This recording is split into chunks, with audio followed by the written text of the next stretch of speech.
Hey guys, what's up? Welcome back to the channel. I apologize for not putting out a video the other day. A lot of things have been going back and forth. One thing's happened, my phone broke, so you're looking at me through a new camera, which is great.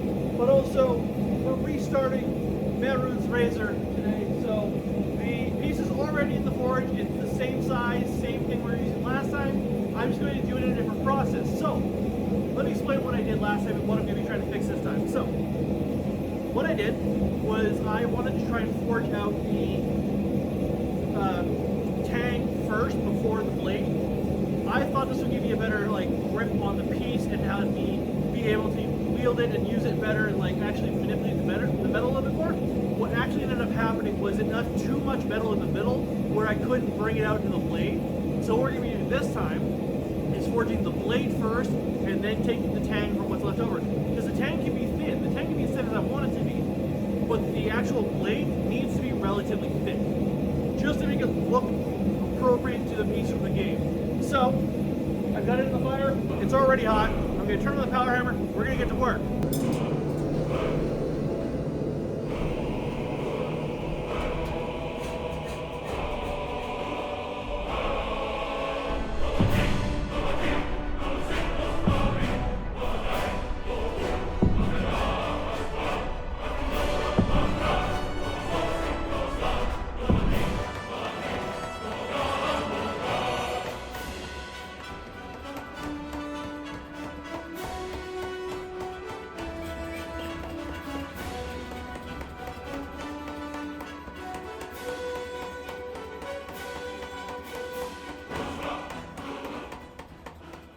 Alright, so one of the big differences between this attempt and the last attempt is going to be that I'm going to thicken the blade where the little spiky bits coming down are supposed to be, or coming out are supposed to be. I'm going to make that a little bit thicker. Not a lot thicker, but a little bit.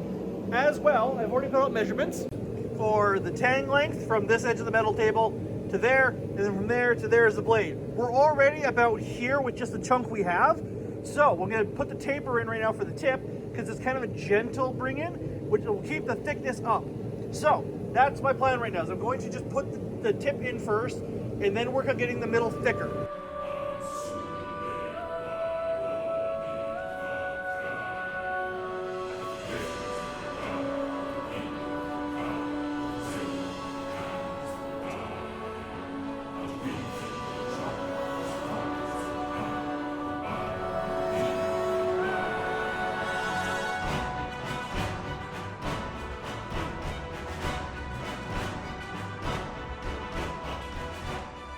Alright, so I want to show you guys something real quick. This is what I thought was going to happen last time. So you can see right there, that's where the fish lips, which is what this back here would turn into if I hammered it. The fish lips kind of came together, and there's a bit of a rivet in there, or divot rather. So if I kept hammering that, that would be a cold shut, and that would cause problems. So I'm going to cut it right about there, and then forge this down.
so currently sitting at, the full piece is just about 26 millimeters, I think. Let me double check. All right, so back in the fire that goes.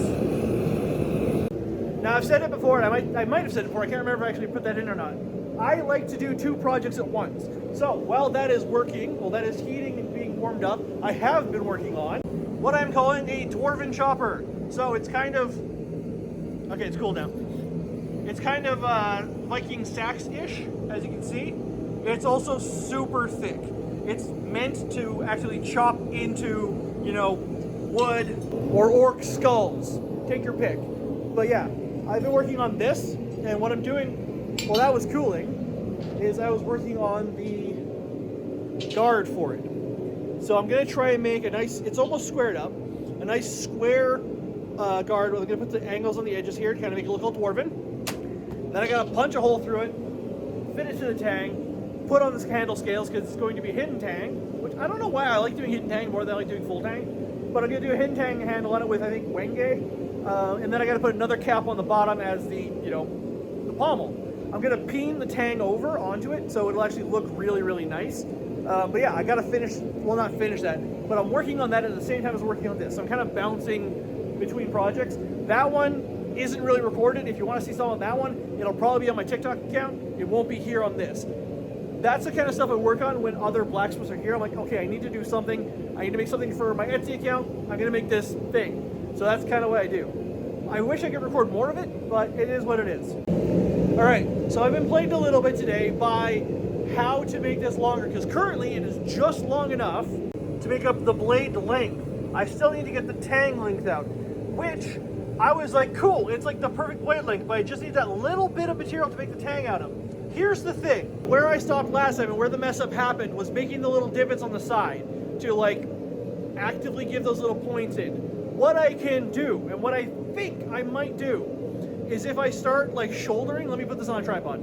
If I start shouldering it right in here, I feel like that might give us enough room to push in to bring those spikes out as well. Actually, let me grab a piece of soapstone. So I'm trying to do this while looking also at the camera at you guys. So if we kind of shoulder it here, which like if we put a divot like that in on either side, that'll give us the reins to bring this out, right? While also allowing us to push this material in a bit, because these come down and then this kind of comes like in and out like that ish.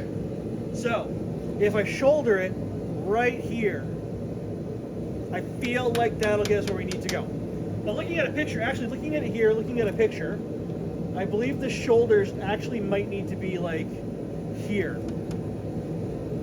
because there's a big space between the bottom of the point and the guard. So I think that's the right idea. I think I need to shoulder somewhere. I just need to figure out where.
So I should have recorded this one before putting it back in the fire, but here we are. So, whew, that's hot. You can see the shoulders we put in there. Now, what this will do, and I had to adjust one of them up a little bit, but it's fine. It was only up by like 2 millimeters even. So what this allows us to do is the bottom here, we can start pushing that part in to get out the length we need for the tang. It will also give us a place to put that stable, like, square section. I'll put up a picture of the dagger, like where the dagger is right now, and you'll see what I'm talking about. There's a little, like, flattish section in the middle that's like, that needs to be a part of this. And I'm thinking that could be in here. I just kind of push that in a little. So what I'm going to do now, I'm going to call it for the day, let everything kind of cool down, clean up a little bit, go home, and think about how I want to move on from here. So I'm going to take this with me. I'm going to let it cool down, take it with me, and I'm going to think for the next week about what I'm going to do to finish this part of the blade. How am I going to get the right shape, the right length, the right everything out of it? I'm thinking right now, the spikes at the bottom don't have to be as thick as the rest of the blade. They're basically going to be spikes that you can stab yourself with because they're pointing at you. I can make them thin. I can really draw those bits out, so they don't have to be as thick as the rest of the blade. I can bring those in, thin them out, which will allow us to have, like, we'll draw those down and make them actually, like, fit into the shape of the actual dagger. So, let me collect my thoughts. Yes, I think we are in a good place right now. I think we're in a really, really good place. I'm going to take it home, look it over, and go from there. Actually, I want to show you guys something.